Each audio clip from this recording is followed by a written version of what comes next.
হাইকোর্টের নির্দেশে সশস্ত্র পুলিশ পাহারায় সরস্বতী পুজো যোগেশচন্দ্র চৌধুরী আইন কলেজে। জল আসে না কলে, ঝরঝরিয়ে হরদম জল কেএসবি পাম্প হলে। বিদ্যুৎ সাশ্রয়কারী জার্মান টেকনোলজিতে তৈরি কেএসবি পাম্প। জলের প্রবলেম সেটা আবার কি? আজও পুজোর তিথি, ফাঁকা কলেজে কড়া পুলিশি পাহারা।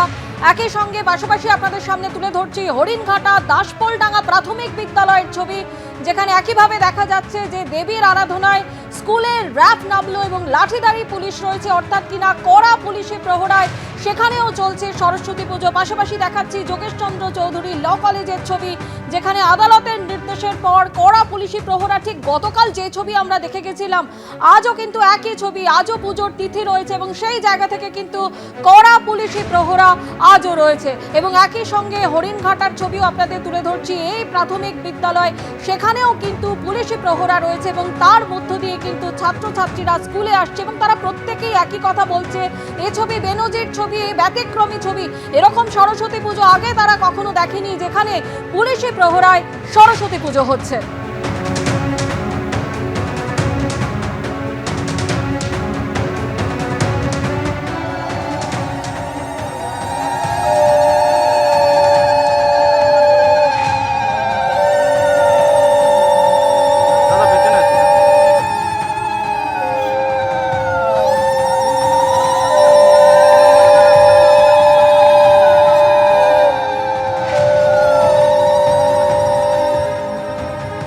একটা পুজোতে আপনাকে আসতে হচ্ছে বা দাঁড়িয়ে থেকে পুজো দিতে হচ্ছে, আর বাইরে এত পুলিশ।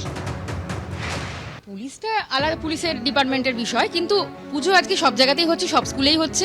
আমিও বিভিন্ন স্কুলে গেছি, এটা তো one of the part of the school. তো এখানে সবাই, এখানকার যে সাধারণ যারা বাসিন্দারা সবাই মিলে খুব শান্তিপূর্ণভাবে আছে, সম্প্রীতির বার্তা দিয়েছে, সকলে সহমতি ক্রমেই এই পুজোটা হচ্ছে। সেটা প্রশাসন যেখানে যেখানে সমস্যা হবে সেখানে তো হস্তক্ষেপ নিশ্চয়ই করবে। এতজন পুলিশকে এখানে আনতে হলো কেন? সেটা পুলিশের ডিপার্টমেন্টের বিষয়। র্যাপ নামাতে হলো কেন? র্যাফ নামাতে হয়নি, শান্তি শৃঙ্খলা বজায় রাখা প্রত্যেকটা পুলিশেরই ডিপার্টমেন্টের হচ্ছে কাজ, তো সেটাই এখানে করা হয়েছে।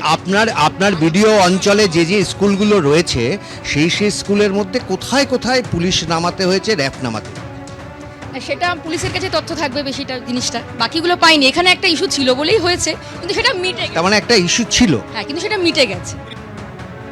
বেনজির ছবি তো একে বলাই যায়, যেখানে সরস্বতী পুজো হচ্ছে, বাগদেবীর আরাধনা হচ্ছে, কিন্তু সেখানে রয়েছে কড়া পুলিশি প্রহরা। এবং একই ছবি একদিকে যোগেশচন্দ্র চৌধুরী আইন কলেজে, যেখানে আদালতের নির্দেশের পর কড়া পুলিশি প্রহরা গতকালের পর আজও দেখা গেল। অন্যদিকে হরিণঘাটার এই প্রাথমিক বিদ্যালয়, সেখানেও কিন্তু একইভাবে পুলিশি প্রহরায় চলছে সরস্বতী পুজো।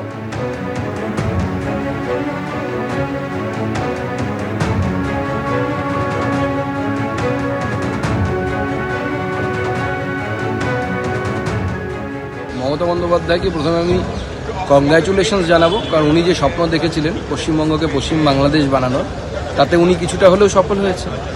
যেমন বাংলাদেশে হিন্দুদের এই মুহূর্তে পুজো করতে হয়, সে দুর্গা পুজো হোক বা অন্যান্য পুজো হোক, সেই পুজোটা করতে হয় পুলিশই বা আর্মি পাহারায়, নাহলে মূর্তি ভাঙা হয়।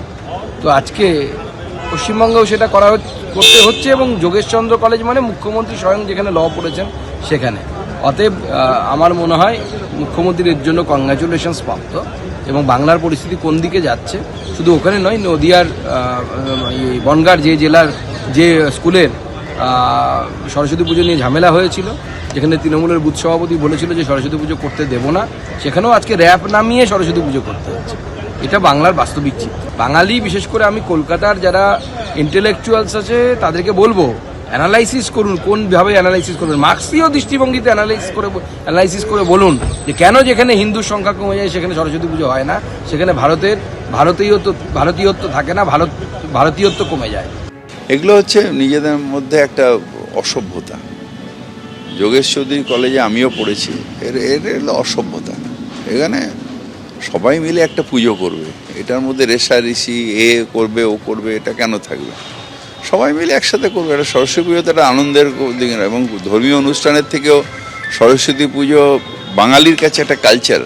দুর্গা পুজো, সরস্বতী পুজো ধর্মীয় অনুষ্ঠান প্লাস একটা কালচার। এখানে এগুলো করার মানে এগুলো করা উচিত নয় বলে আমি মনে করি। মন্ত্রীকে একজন ছাত্রী বলছেন যে আমরা ভয়ে আছি, আমাদের রেপ চেক করতে দেওয়া হয়, আজকে শিক্ষামন্ত্রীকে একজন ছাত্রী বলছেন। যদি স্পেসিফিক হয় তাহলে তো এটা সিরিয়াস এবং ওকে এফআইআর করে সাথে সাথে অ্যারেস্টের ব্যবস্থা করা যায়। কারণ এগুলো আজকাল আমি দেখেছি এগুলো ফ্যাশন হয়ে দাঁড়িয়েছে। এই যে থ্রেট করা, বলা, এই ধরনের মনোবৃত্তি আসবে কেন? আমাদের বাংলার কালচার হচ্ছে মহিলাদের আমরা দেবী হিসেবে দেখি, দেবী হিসেবে দেখি আমরা। সুতরাং আমাদের কাছে প্রত্যেকটা মহিলার একটা দেবী রূপ, তাদের ব্যাপারে এটা চিন্তা করাটাও পাপ। এই ধরনের মনোবৃত্তি থাকবে কেন?